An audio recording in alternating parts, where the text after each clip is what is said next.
This is Plant-Based Briefing, Why I Recommend an Inexpensive Slow Cooker for Plant-Based Cooking, Part 2 by Brigitte Gemme at veganfamilykitchen.com. And I'm Marian Erickson, and this is the Plant-Based Podcast where I curate, get permission, and narrate a variety of articles on plant-based and vegan topics in about 10 minutes or less every weekday.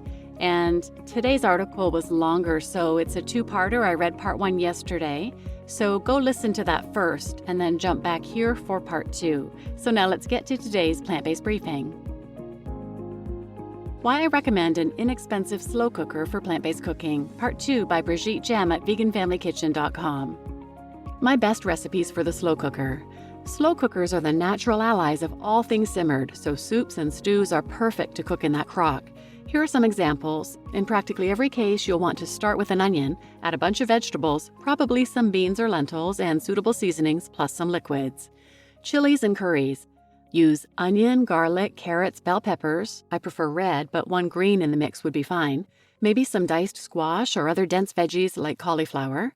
Add cooked beans or chickpeas and seasonings. For a chili, use cumin, oregano, chili powder, and smoked paprika. For a curry, use cumin, coriander, turmeric, with black pepper always, and other Indian-inspired spices, plus ginger if desired. Add your preferred liquid combo, like vegetable broth and/or crushed tomatoes, perhaps a can of coconut milk for a creamy curry, so the pot is half to 3/4 full, and cook on low for 7 to 8 hours. Lentil soups. My favorite is red lentil soup with onion, garlic, ginger, carrots, orange sweet potato, a bit of orange juice, or just a peeled orange with the seeds removed, about 1½ cups of red lentils rinsed, and 5 cups of vegetable broth. I add cumin, turmeric, and coriander, plus fresh ground pepper and maybe a pinch of cinnamon. After 6 to 8 hours, I blend it smooth with an immersion blender. You can also make a more Euro-styled veggie and lentil soup by using the ingredients from my rustic veggie soup recipe linked here, substituting green lentils for the cannellini beans and cooking it all on low for 7 to 8 hours. Spaghetti sauce. Keep it simple. Onion, carrot, celery, lots of garlic, 2 big cans of crushed tomatoes, plus oregano and basil. You can add 1½ cups of green, brown, or black dry lentils, plus about 1½ cups of vegetable broth for extra protein. Cook it all up for 7 to 8 hours on low.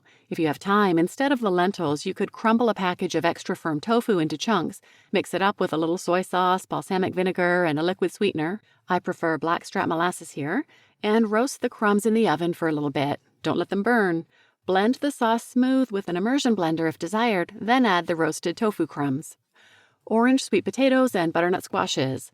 The slow cooker can be a convenient way to cook your big orange sweet potatoes or yams or butternut squashes. Just plop them in the crock, add 1 to 2 cups of water to cover the bottom, and make sure the lid is on so it doesn't run dry.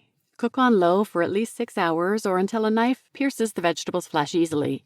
I suppose this would also work with beets. Brush them clean first, but I haven't tried it yet. You would have to peel the beets once they're cool enough to handle, whereas the sweet potato skins are perfectly fine to eat and also very nutritious. What slow cooker to buy for plant-based cooking? Buy the simplest slow cooker you can find with the smallest number of features.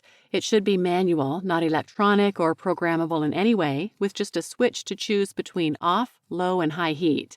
Some slow cookers also feature a keep warm temperature. That's good when serving, say, bean chili to a crowd on game day, but really it's a frill feature that isn't completely required. Why the allergy to features? My experience is that programmable and electronic slow cookers are prone to error and failure. I've had one that would spontaneously switch from low to high at a random point during cooking, ruining my dinner in the process. The electronic panel of another one stopped working one day and could never be revived, again ruining dinner and requiring replacement. The idea of programming the slow cooker to go from low to keep warm after a certain number of hours is appealing in theory, but really cooking on low for another hour will not ruin your soup. If no one will be back home to attend to your food within 10 hours, then it's probably not a great idea to leave a small hot appliance running for that long anyway. What about size? I find that the 6-quart size is perfect because it allows to cook approximately 8 to 10 individual portions with enough room to spare at the top that the contents don't spill every time you stir. The extra food goes for lunches or into the freezer for another week. 4-quart slow cookers can be frustrating as they'll be too small to double up recipes. The tiny 2-quart ones are really only going to keep artichoke dip warm in a party spread. As for the really big 8-quart slow cookers, I find that they're hard to store in the average kitchen cabinets and also slower to warm up, thus extending cooking time. Where should I buy my slow cooker for plant-based cooking? Slow cookers, the simpler ones with the only manual switch described above, are the perfect items to buy secondhand. Thrift stores and Facebook Marketplace are two common places to search. To be extra safe, you can test it with water and a thermometer before your first official use so you don't ruin a pot of soup. The water should reach a temperature of at least 170 degrees Fahrenheit or 80 degrees Celsius on the low setting after 3 to 4 hours. That should set you back about $10. You might score a free one from a friend or your local Buy Nothing Project group. If you insist on buying it from the store, the models I recommend cost less than $25. Whatever you do, please don't get it from Amazon. Why slow cookers are great appliances for batch cooking. Weekend batch cooking sessions are the most efficient way to use our time in the kitchen, especially when following a carefully crafted plan. Adding a slow cooker to the mix can make those sessions go even further. Here's how. 1. Plan to have at least one soup or stew on the stovetop and one in the slow cooker. 2. Double up the quantity of onions and carrots and celery if using for the stovetop recipe. Cook for 10 minutes, stirring occasionally, and add garlic in the last minute. And number 3, transfer half of the cooked onion mixture to the slow cooker. Dump in the rest of the slow cooker recipe's ingredients and cook on low for 7 to 8 hours. The result will be a whole extra ready-made pot of soup or stew with hardly any additional dishes or time spent at the stove. Why don't I recommend cooking most dry beans from scratch in the slow cooker? Some beans, when raw, contain a naturally occurring lectin-type protein called phytohemagglutinin, or PHA, that cause damage to red blood cells. Phyto means plant, hema refers to blood, and gluten refers to clumping together. Kidney beans have the most, but white beans like cannellini, fava beans, and black beans have some too. When PHA is detected in the gastrointestinal system, our body is very eager to get rid of it, leading to vomiting and diarrhea. Although it can be violent, the reaction is usually ridden out by healthy people in just a few hours. However, those with compromised health could end up in hospital or worse. Thankfully, this can all be avoided by cooking those beans thoroughly. They need to be brought to at least 80 degrees Celsius or 176 degrees Fahrenheit for at least 30 minutes, possibly less if the beans were previously soaked. Unfortunately, the slow cooker does not reliably reach those temperatures. That is why I do not recommend cooking dry beans from scratch in it. My preferred method for cooking beans from scratch is the Instant Pot. Previously, I just used the stovetop method, but it takes longer, requires more attention, and generates lots of vapor. Chickpeas and lentils, however, are fine to cook in the slow cooker as they do not have a problem dose of PHA. Worried about lectins in general after reading The Plant Paradox? This video from nutritionfacts.org debunks the myths linked here. Are lectins good or bad for you? Can't I use my Instant Pot instead of a slow cooker for plant-based cooking?